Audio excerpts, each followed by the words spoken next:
नमस्ते दोस्तों, स्वागत करती हूँ आप लोगों का मेरे चैनल रश्मि रत्नम व्लॉग पे। तो आज के वीडियो में मैं आप लोग को बताने वाली हूँ प्रदोष व्रत से जुड़ी हुई महत्वपूर्ण जानकारी के बारे में। अगर आप प्रदोष व्रत करते हैं या प्रदोष व्रत करने का सोच रहे हैं तो आपके लिए ये वीडियो बहुत हेल्पफुल रहेगी। प्रदोष व्रत हम कैसे करें, कब से शुरू करें, कितने व्रत करें, प्रदोष व्रत में हम क्या खाएं क्या ना खाएं, प्रदोष व्रत करने का सही विधि क्या है। अगर प्रदोष व्रत हम करते हैं और उसी बीच अगर हमें पीरियड्स आ जाते हैं तो उस समय पर हम पूजा किस प्रकार से करें, क्या पूजा में हवन करना ज़रूरी है, अगर ज़रूरी है तो हम आसानी से हवन कैसे करें। प्रदोष व्रत अगर हम करते हैं तो क्या पूजा हम घर पर ही कर सकते हैं या शाम के टाइम यानी प्रदोष काल में ही पूजा ज़रूरी है। ये सारी महत्वपूर्ण जानकारी आज के इस वीडियो में मैं आप लोग को देने वाली हूँ। अगर आप मेरे चैनल पे पहली बार आए हैं तो प्लीज़ चैनल को सब्सक्राइब और वीडियो को लाइक कर दीजिए। तो चलिए जी शुरू करते हैं। हमारे हिंदू धर्म के शास्त्र में अनेक व्रतों का उल्लेख मिलता है जिसे श्रद्धापूर्वक और विश्वास के साथ करने से निश्चय ही हमें फल की प्राप्ति होती है। हिंदू धर्म में ऐसी कई सारे व्रत हैं जिससे व्यक्ति लाभ प्राप्त कर सकता है, परंतु प्रदोष व्रत का सनातन धर्म में अति महत्वपूर्ण स्थान है। भगवान शिव की प्रसन्नता के लिए, उनका आशीर्वाद पाने के लिए भगवान आशुतोष का व्रत किया जाता है।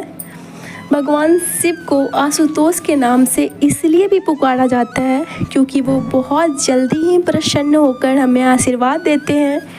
प्रदोष व्रत को श्रद्धा और भक्तिपूर्वक करने से भगवान शिव की विशेष कृपा प्राप्त होती है। तो चलिए जी प्रदोष व्रत की विधि जान लेते हैं। प्रदोष व्रत कैसे करें। प्रदोष व्रत प्रत्येक महीने के त्रयोदशी तिथि को आता है।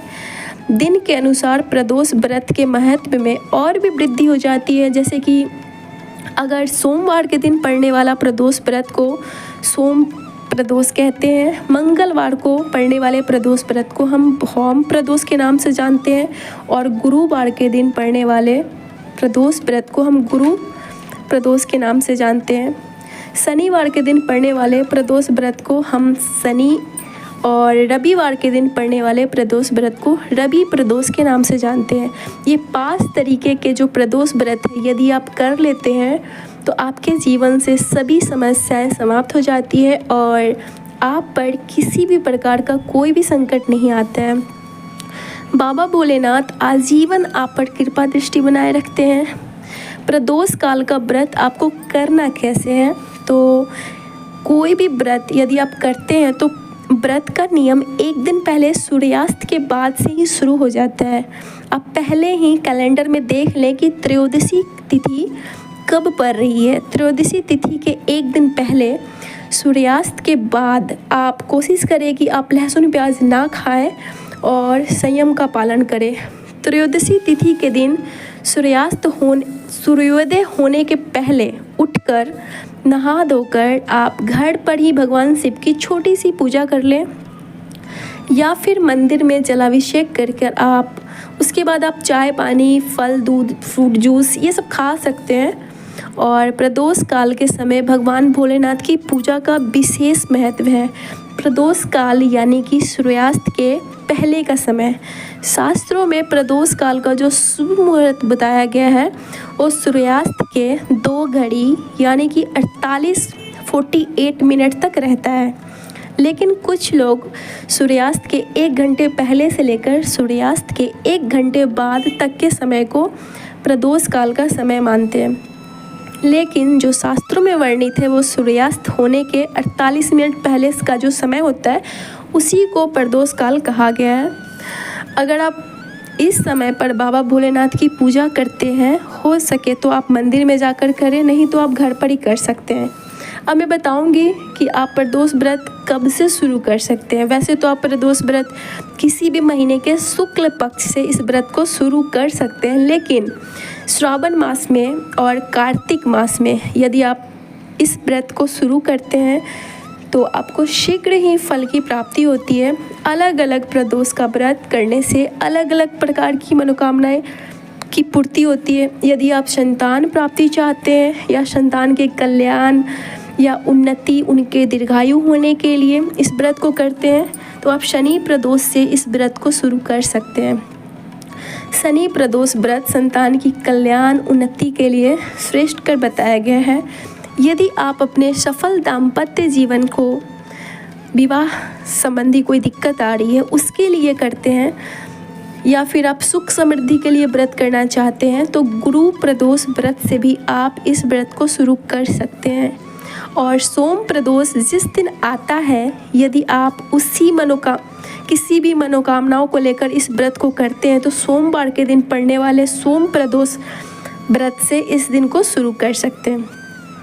यदि आपके ऊपर बहुत कर्ज हो गया है, बहुत ज़्यादा, और आप आर्थिक संकटों से घिरे हुए हैं, तो भोम प्रदोष व्रत जरूर करें। भोम प्रदोष व्रत मतलब मंगलवार वाले दिन से। भोम प्रदोष व्रत किसी भी साधक को ऋण और आर्थिक संकट से मुक्ति जरूर दिलाता है। यदि आप रवि प्रदोष व्रत से शुरू करते हैं, तो यह प्रदोष व्रत आपको दीर्घायु और आरोग्य प्रदान करता है। जब भी आप इस व्रत को करते हैं, तो कम से कम 11 प्रदोष व्रत आप ज़रूर करें, या फिर एक साल में पड़ने वाली सभी प्रदोष व्रत, यानी कि एक साल में 24 प्रदोष व्रत आते हैं, तो आप इस 24 प्रदोष व्रत को करने के बाद 25वां प्रदोष व्रत वाले दिन इसका उद्यापन करें। इस व्रत में पूजा का विशेष महत्व है। जब भी आप पूजा करते हैं, तो प्रदोष काल में ही पूजा करें, तभी आपको फल की प्राप्ति होगी, वरना यह प्रदोष व्रत मान्य नहीं होगा। आप जब भी व्रत करते हैं, कोशिश करें कि घर के आसपास कोई शिव मंदिर है, वहाँ जाकर आप भगवान शिव का अभिषेक करें। यदि आसपास कोई मंदिर नहीं है, तब आप घर पर ही पूजा कर सकते हैं। घर पर आप पूजा इस प्रकार करें कि सबसे पहले आप कोई एक लकड़ी का पाटा या चौकी, जो भी आपके पास है, आप लगा लें, और आप उसे पहले जल से सबसे पहले उसको पवित्र कर ले। उसके बाद आप भगवान शिव की, पार्वती माता की और भगवान गणेश की कोई भी मूर्ति या फोटो, जो भी आपके पास, आप अक्षत रख कर उसको उन पे स्थापित करें। सबसे पहले गणेश जी का पूजन करें, उनको गंगा जल से स्नान कराकर, धूप दीप चढ़ाकर, लगाकर, दुर्वा चढ़ाकर भगवान गणेश की पूजा करें।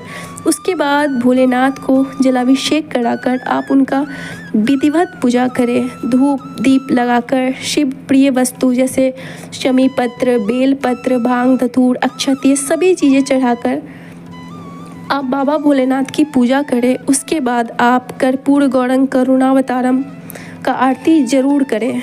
उसके बाद माता पार्वती की पूजा आप जब भी करें, तो माता को मांग में सिंदूर भरकर उसी उंगली से अपने मांग में भी सिंदूर भरें। इससे माँ पार्वती आपको अखंड सुहागवती का आशीर्वाद देती हैं। पूजा करने के बाद आप एक तरीके का अन्न खा सकते हैं। इस व्रत में नमक का प्रयोग नहीं किया जाता है। बाबा भोलेनाथ के किसी भी व्रत में नमक का प्रयोग नहीं किया जाता है। आप मीठा खा सकते हैं। मीठे में आप चूरमा, खीर, फलाहार, इस प्रकार कोई भी एक प्रकार का अन्न का सेवन आप कर सकते हैं। यदि आप व्रत के इच्छुक हैं, लेकिन व्रत करने के बाद आपका स्वास्थ्य बिगड़ जाता है, आपका बीपी लो हो जाता है, या फिर आपको कुछ मेडिकल इशू है, या फिर आप मीठा खाकर व्रत नहीं रख सकते हैं, तो आप अपने स्वास्थ्य को ध्यान में रखते हुए सिंघा नमक का सेवन कर सकते हैं। कुट्टू का आटा का या सिंघाड़े के आटा से बना हुआ कोई भी चीज़ खा सकते हैं। आप व्रत रख सकते हैं। इस तरीके से ना करने से अच्छा है कुछ करना, लेकिन स्वस्थ है अगर, तो भूल कर भी नमक का प्रयोग ना करें। यदि आपको पीरियड आ रहा है और फिर भी आपको व्रत करना है, तो आप व्रत जरूर रखें। व्रत के समय आप पूजा नहीं करेंगे, ना ही आप मंदिर जाएंगे। आप अपने घर पर ही किसी भी सदस्य से ये पूजा करवा सकते हैं। पूजा आपको प्रदोष काल में ही करवानी है, तभी आपको इस व्रत का फल मिलेगा। इस प्रकार से आप अपने व्रत को पूरा करें, और व्रत वाले दिन आप भूल कर भी अपना सिर ना धोएं। व्रत से एक दिन पहले सिर धो लें। उम्मीद करती हूँ और विश्वास भी है मुझे कि आपको मेरा ये वीडियो ज़रूर थोड़ा सा भी अच्छा लगा होगा, और थोड़ा सा भी आप लोग के लिए मैं थोड़ा सा भी जानकारी दे पाई, तो मेरे चैनल को सब्सक्राइब करके वीडियो को लाइक कर दीजिएगा। अगला प्रदोष व्रत जो है वो 21 अप्रैल को रविवार को पड़ने वाला है। मतलब आज 20 अप्रैल है, सैटरडे है, कल ही पड़ने वाला है, कल 21 तारीख को, 21 अप्रैल 2024 को। और अभी शुक्ल पक्ष भी चल रहा है, तो आप आसानी से ये व्रत को उठा सकते हैं, ये सही है। तो चलिए जी, मुझे पूरा उम्मीद है कि आप लोगों को मेरा वीडियो अच्छा लगा होगा। और ये व्रत विधि बताने में बहुत सी चीज़ों को मैं नहीं इतने अच्छे से डिस्क्राइब नहीं कर पाई हूँ, बता नहीं पाई हूँ। तो जो भी कुछ मैंने गलत बता दिया हो या फिर कम बता दिया हो या फिर मैंने ज़्यादा बता दिया हो, तो मैं माफ़ी चाहती हूँ। इस तरीके का वीडियो मैं फ़र्स्ट टाइम बना रही हूँ, तो इसीलिए अगर अच्छा लगा होगा तो प्लीज़ लाइक कर दीजिएगा। मिलती हूँ आप लोगों से अगली वीडियो में, ठीक है? तब तक के लिए बाय बाय।